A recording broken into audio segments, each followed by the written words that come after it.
All right, let's put the final touches on this.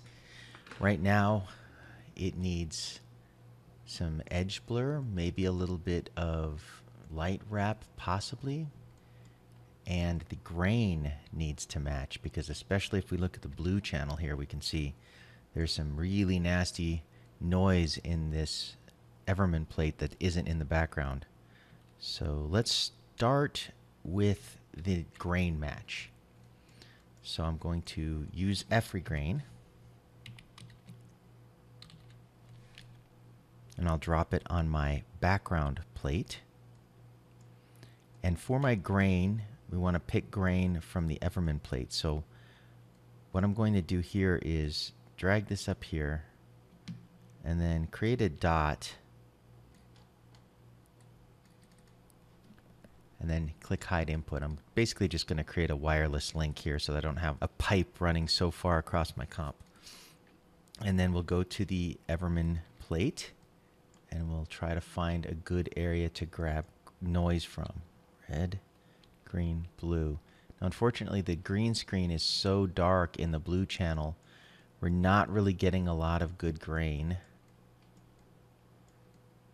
And we don't have a lot of great flat areas of color. So let's try to pick something off of Everman's uniform. Maybe we'll get lucky. But unfortunately, it's probably not going to have the best representation of blue noise because it's blue and doesn't have a lot of big flat areas either. Here's a flat area. But let's see if this is enough for Efri grain to work with. I'm viewing back at here. There's the red channel, there's the green channel, and there's the blue channel, and it's definitely got enough to work with to sample the scale of the grain, but maybe not the intensity. Let's go to the Advanced tab of Efri grain, and then we will use sampled response. So we'll sample grain response, and this will go through the plate and sample the response curves of how the grain shows up. And unfortunately, it seems to me as if it's still not doing a great job. So we've got to push especially this blue grain further.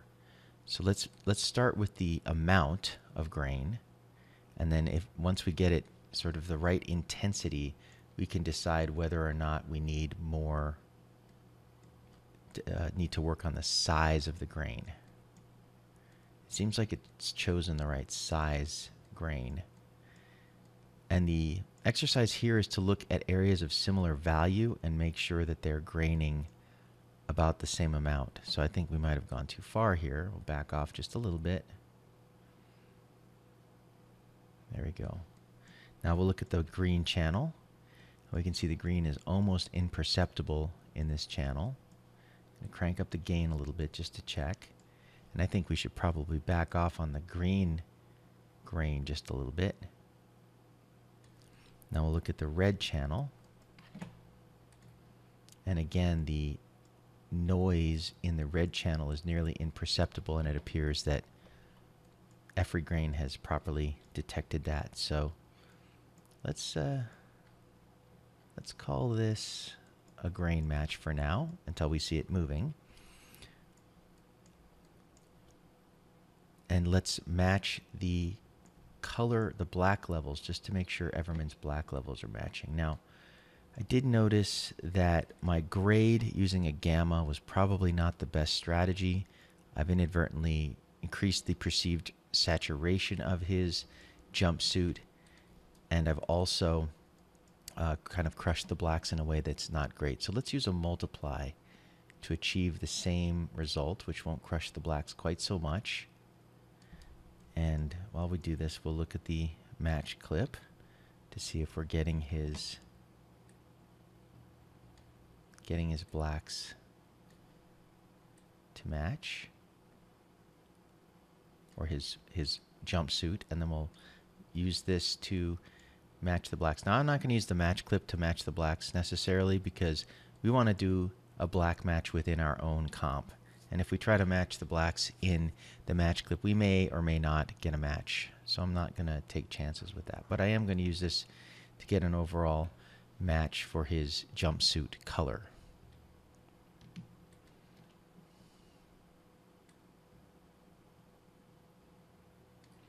And it looks like I need to put a little bit more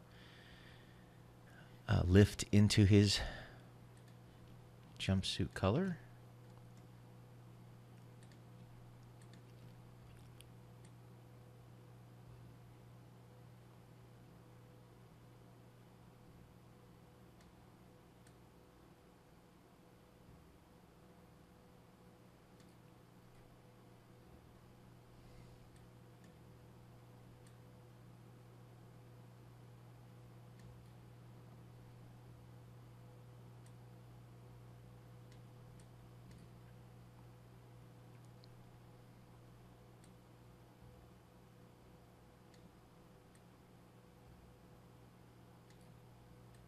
Tricky thing with lift is the values tend to be so tiny if you get it right.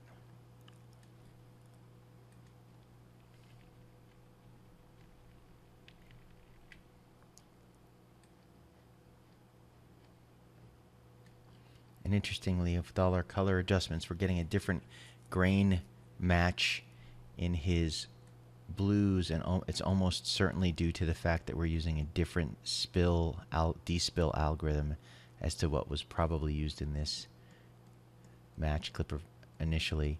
And also our grading to the blues has essentially, by reducing the brightness of them, we've reduced the apparent grain in them as well, the visible grain. So we may need to go in and actually grain him up a little bit more, and we can do that in a moment here.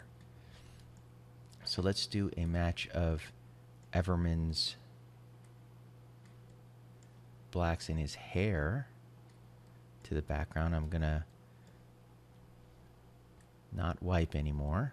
Now we're looking at our comp. So look at the black levels on his hair, not really matching, and his jumpsuit doesn't have enough grain. So we'll get a little bit more blue into his blacks on Everman and his hair, and then we'll get a little bit more grain on his jumpsuit so this grain matches across him uniformly.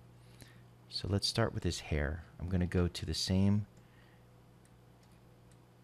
grade. I'm going to create a grade underneath his jumpsuit grade that is just for doing his black levels. I'm only going to use this to do offsets in his blacks. So I'm going to pick the lift and pick this black level back here. I want to get these in the same ballpark. It'd be okay if I back off just ever so slightly on his foreground simply because of the atmosphere or a haze in the room. So it's typically justifiable to not flash them up quite so much. And then let's adjust the grain in his jumpsuit. So we'll use another F-free grain. We'll just duplicate this one.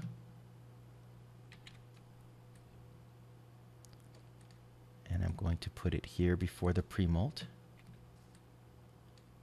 Connect it to the same grain source. And this will probably require separate adjustments, but it's looking okay now. And we only want to grain through the mat that we created for his jumpsuit. So I'm going to take the mat from his jumpsuit and I'm going to key mix this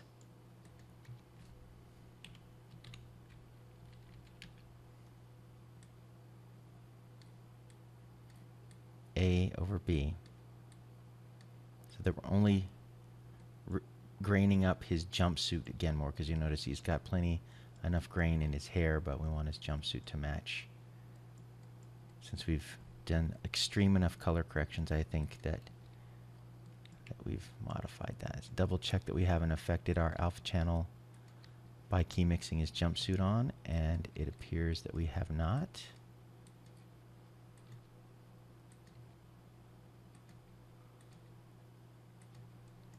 Which makes this all safe downstream here.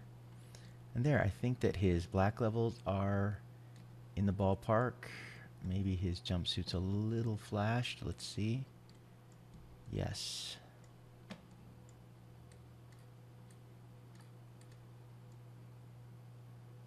Because we lifted that along with his hair. So now we're actually going to use the mask from his jumpsuit.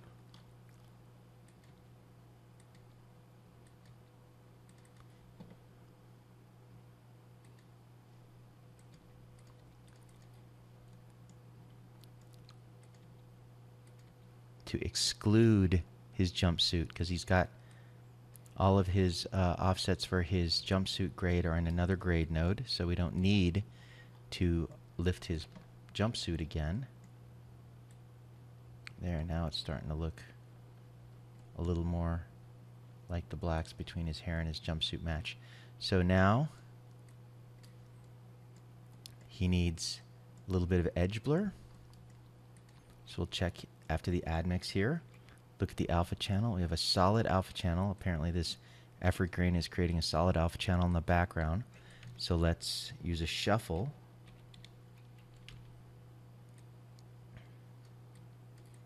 to clear out the background's alpha so that only the foreground's alpha comes through. And then we'll create an edge blur here. And edge blur is usually right out of the box too strong. This is a great time to wipe between our original plate and our composite to make sure that we're not changing the character of the edge too much with an edge blur or losing too much detail. And we can see this edge blur is definitely too strong compared to, at least in the areas that are in focus, it's too blurry. So let's back off on it a little bit. Enough to integrate it, but not so much to change the character of the edge compared to the original. And we definitely don't want to turn it up so strong that it blows away all the detail that we worked so hard to maintain. So very, very tiny amount of it typically. And we've got this dark edge that maybe we can fix that with a combination of a tiny bit of edge blur here and using our add mix nodes controls to adjust our over merge. So we'll call that just a little bit over, yeah, maybe around 2 pixels of edge blur. I still don't love what it's doing to the hair detail here. May just have to live with that. Or if it was too much, we could go in and bring some of that hair detail back through again by excluding the edge blur from the hair. Yeah, that's looking pretty good. So now we've blurred up this area where we have grain. Unfortunately, we're going to have to regrain that edge if we want it to be perfect. But first, I'm going to use my add mix controls to try to solve some of these dark edges here. That dark edge there, so I'm adjusting the A curve, and now I'm going to adjust the B curve just a bit to lighten, basically make a looser or a tighter hole to fit this foreground into, and just make sure that's not making my edges glow up too much, because that's what will happen if you push these controls too hard.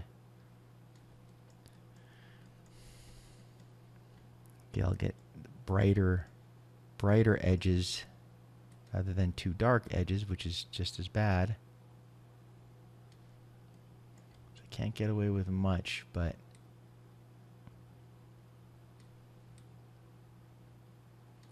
at this point, that dark edge would require a bit of a spot fix.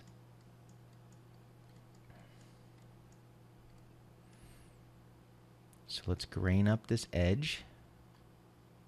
And I'm going to use the similar trick to what I did here. I'm going to copy the grain node. I'm going to regrain everything.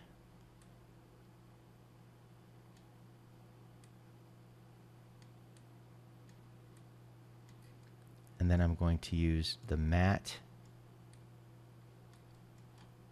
that was generated by the edge blur here, which I can output it into the alpha channel. It's telling me which edge it edge blurred. And I'll put the grain back over itself.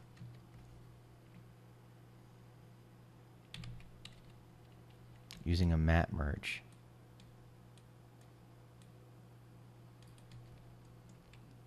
So now I've just grained up just this tiny little edge that I blurred. It's going to be extremely subtle in this case, but if you look closely you can see it will helps integrate it, put it all back into the same place. And I might need to turn up this grain, just, I'll leave it where it is.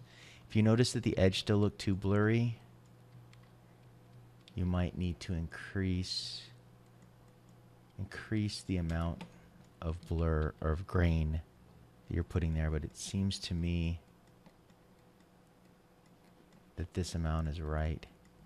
And you might want to change the seed ever so slightly, though it's usually using the same grain that you use on the background is a good idea, so I'm not going to touch the seed. We'll leave it where it is.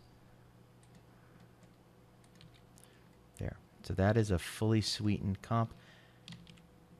I would keep working on it a little bit more to fix up things like this. Dark edge and some of these other edges could still use a little bit more work. But overall, black level match, grain match, overall color match, got all the detail in. This is where you would want to get a professional level comp. There's one other detail that we didn't do yet, which is Everman is not actually in the right place compared to the match clip. So let's just scoot him over just a bit. All of our rotos are happening up here, up above. So if we were to scoot him over down here, it's not going to hurt any of our work that we've done yet, or that we've done upstream. So let's look at the match clip. I'll put this on 2. I'll put this on 1. And I'll split screen, wipe. And I will put Everman in the same place.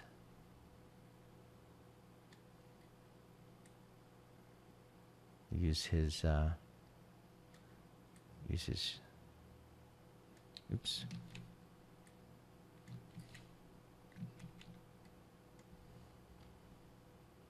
Use his shoulder as the point of reference to get him lined up. Here.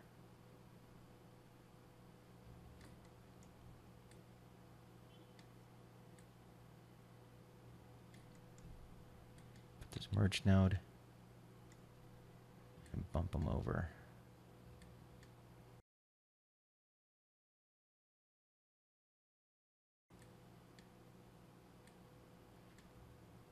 And because we're doing a simple reposition here, one trick to keep from having any filtering is to make sure that you move it by a perfect increment here. You could either use a transform like this and turn it to impulse filtering, no filtering basically, or you can use a position node, which by default has no filtering, and we will scoot him over. I'm holding down the middle mouse here and shift, and we'll scoot him over to the right.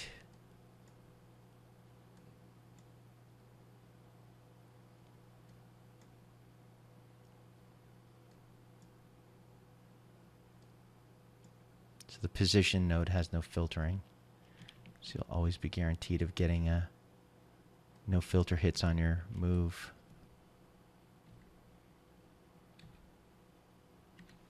There we go. Now he's in the same place, so he matches the match clip. At this point, you might consider adding a little bit of light wrap also, just because it's so bright behind him. It might add a little bit of extra kiss of realism. So we connect the light wrap to the foreground, and the B pipe to the background. So A to the foreground, B to the background. And I like to really go overboard with it so that I can see what I'm doing. So I'll turn the intensity way up so I can see what's going on. And I usually like to make the diffuse fairly high so that it's diffusing out quite a bit. And then maybe even blur it up just a little bit more.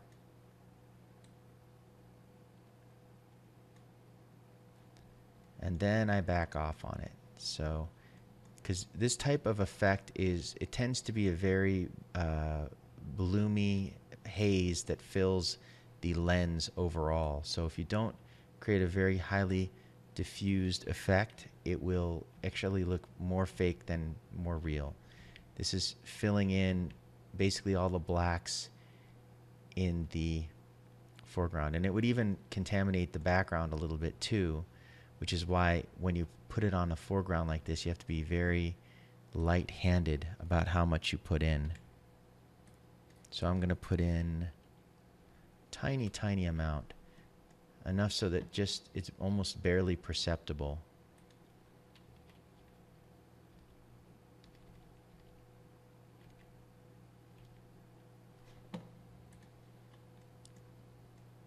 So let's toggle this on and off. I'm hitting D, so you can sort of see what it looks like with and without.